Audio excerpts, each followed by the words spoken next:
somebody having a mildly bad day to possibly the most tragic, worst day of their life.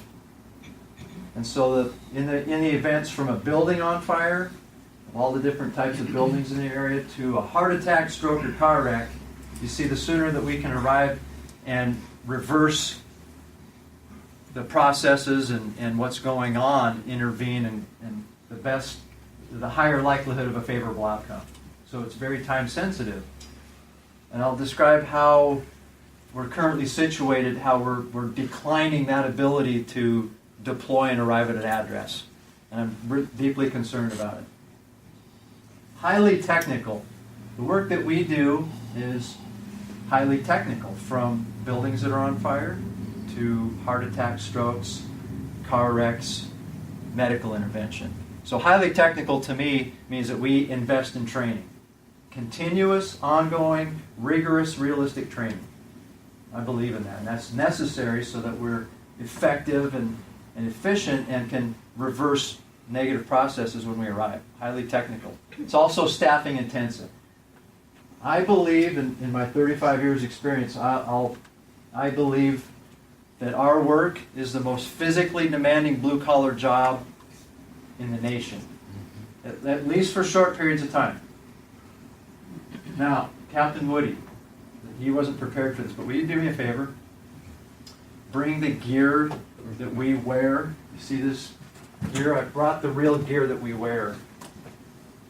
And I'd like to give an opportunity for each of you at least to feel the breathing apparatus that we wear. I'll just say how heavy it is. Just tell them the weight.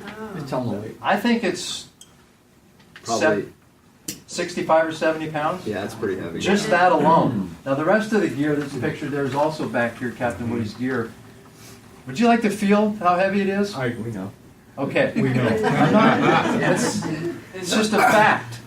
So when we arrive and we're wearing this protective clothing and air that we carry on our backs, I'm talking about, we engage in buildings that are on fire, inside buildings, necessarily in dwellings, so that we arrive and we can find and control the fire, and then we immediately search. So it's not only staffing intensive, it's very physically demanding. That takes people to carry out that mission. Okay. Now this is, I use the percentage of 84%. Years ago, 10, 15, 20 years ago, this used to surprise people because our service was sort of evolving. But currently it's about 84% of the calls for service are medical related. Emergency medical services. So a high percentage of what we do is medical. Now we still respond and deploy and engage in buildings that are on fire. And we have recently, very close to here, I'll describe one so that it kind of puts this all together in a factual example of what I'm going to talk about.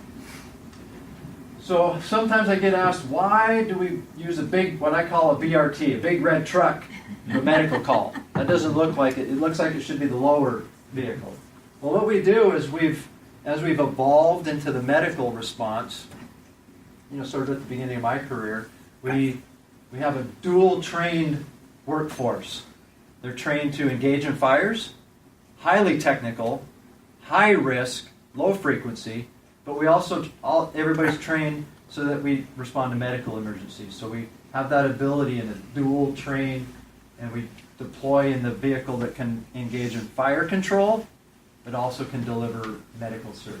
Okay? And then these events we respond to are staffing intensive. When we deploy for the purpose of a heart attack, that the heart has stopped beating, we CPR, in that event, in a field setting other than a trauma room in a hospital, that takes a lot of people to attempt to have a favorable outcome. I've gotten asked over the years, honestly, this is a fact, a number of times, why so many vehicles at a scene? Like a heart attack, right? There's several of these. Well, I've been asked that by the neighbors of the address that we respond to lots of times in my 35 years. I don't think I've ever been asked that question by the people inside the address that we respond to that we help. That's a fact. Now let me tell you another fact about Graham Fire and Rescue. This image, these two vehicles, that station, a majority of our stations, and a large percentage of the time, how many people do you think we have in that fire station? 3. A large percentage of the time, most of our stations, it's 2. Wow. Thank you for listening to Part 1. Please check your listing for Part 2 of the Fredrickson Clover Creek Community Council meeting.